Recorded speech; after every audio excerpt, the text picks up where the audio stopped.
Assalamualaikum warahmatullahi wabarakatuh. Perkenalkan, nama saya Nelly Hereningsi. Saya dari Prodi Teknik Informatika. Di sini saya akan menjelaskan tentang virtual memory pada sistem operasi. Virtual memory adalah suatu teknik yang memisahkan antara memori logis dan memori fisiknya. Memori logis merupakan kumpulan keseluruhan halaman dari satu program. Tanpa memori virtual, memori logis akan langsung dibawa ke memori fisik atau memori utama. Disinilah memori virtual melakukan pemisahan dengan menaruh memori logis ke secondary stroke atau disk bundar dan hanya membawa halaman yang diperlukan ke memori utama atau memori fisik. Virtual memory juga bisa dikatakan sebagai memori tambahan yang menjadi fitur setiap masing-masing sistem operasi. Misalnya, Linux terdapat swap.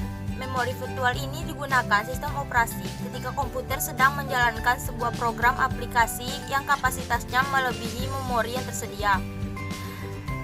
Teknik memori virtual akan memudahkan pekerjaan seseorang untuk programmer ketika besar data dan programnya melampaui kapasitas memori utama.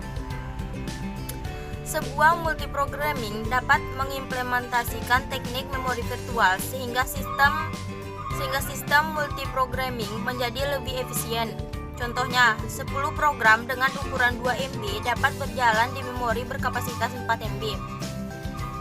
Tiap program dialokasikan 256 dan bagian-bagian proses swap ini masuk ke dalam memori fisik begitu diperlukan dan akan keluar swap out jika sedang diperlukan. Tujuan virtual memory digunakan dengan membuat file khusus yang disebut swap file. Virtual memory digunakan pada saat sistem operasi kehabisan memori, di mana sistem operasi akan memindahkan data yang paling terakhir diakses ke dalam swap file di hard disk. Hal ini yang mengosongkan atau membebaskan beberapa ruang kosong pada memori untuk aplikasi yang akan digunakan selanjutnya. Sistem operasi akan melakukan hal ini secara terus-menerus ketika data baru diisi pada RAM. Pada saat data yang tersimpan di swap file, diperlukan data tersebut ditukar swap dengan data yang paling terakhir dipakai di dalam memori RAM. Hal ini mengakibatkan swap file bersifat seperti RAM walaupun program tidak dapat secara langsung dijalankan ke swap file.